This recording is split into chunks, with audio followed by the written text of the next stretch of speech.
If you have a house that's been sitting on the market without a serious offer, I'm going to say something you may not like hearing. You can have a great house and it's still priced wrong. Those two things can be true at the same time. When a house isn't selling, everybody wants to blame the marketing first. Maybe it needs better pictures, staging, another open house, or more advertising. And those things absolutely matter. I believe in staging. I've watched it completely change how buyers respond to a home. Good photography, marketing, presentation, that all matters too. But we have to be honest about what those things can and can't do. Marketing can get buyers through the door. It can't make them pay a price they don't believe the house is worth. I recently worked through this exact situation with a genuinely good home.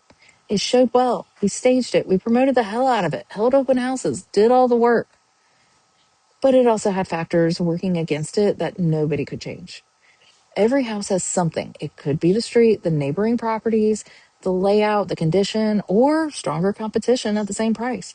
That doesn't make it a bad house. It means buyers are judging the entire package, not only the parts the seller loves. And sellers and buyers usually look at that package very differently. The seller sees what they paid, the improvements they made, the memories they created, the mortgage that needs to be paid off, the amount that they want to walk away with. And that makes sense emotionally.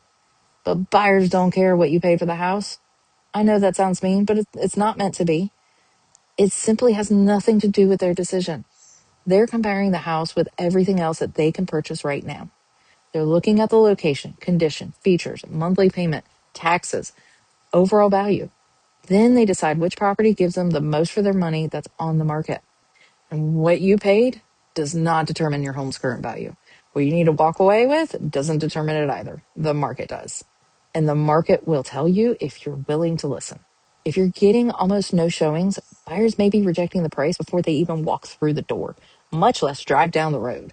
If you're getting showings but no offers, they may like the house, but not enough to pay what you're asking.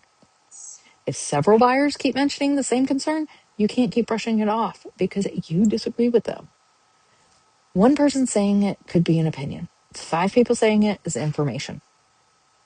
At some point, you have to stop asking whether the house deserves more money and start asking whether the buyers are willing to pay more money. Those two things are completely different questions. A price adjustment should be based on the information. What have comparable homes actually sold for? What new competition has entered in the market? Are competing sellers reducing their prices? What objections are buyers repeating? And what has changed since the original price was picked? Because the market you listed in may not be the market you're sitting in 6 weeks later. Just saying. You got July, going into August, first week of August, school starts. And while you're holding out for more money, waiting is costing you money. Another month can mean another mortgage payment, utilities, taxes, insurance, maintenance, and the work of keeping the house ready to show. There is also the risk of missing your strongest selling window. Buyers' activities change. Families plan around schools, investors make purchases, interest rates move, and newer listings enter the market. The offer available today may not exist next month. So yes, you can hold out for more money, but you need to know exactly what the gamble is costing you and what evidence you have that waiting will produce a better result. Hope is not evidence. The same thinking applies when an offer finally comes in. The highest offer is not automatically the best offer. You have to look at the whole damn thing. Seriously. How much is the buyer asking towards closing costs? What inspections and termination rights do they have? How much earnest money are they putting down? How quickly can they close? How likely are they to make it to the closing table? Because that legit was one of my main questions for my issue. And most importantly, what will the seller actually net? A higher offer can leave the seller with less money after concessions, repairs, and additional carrying costs. Meanwhile, a slightly lower offer with clear terms, less risk, and faster closing may be a stronger deal. You're not just comparing prices, you're comparing net proceeds, timelines, risks, and probability of closing. So if your house isn't selling, look at the evidence. Make sure the presentation and marketing are strong. Study the showing activity. Pay attention to repeated buyer feedback. Compare your property with what buyers can purchase today.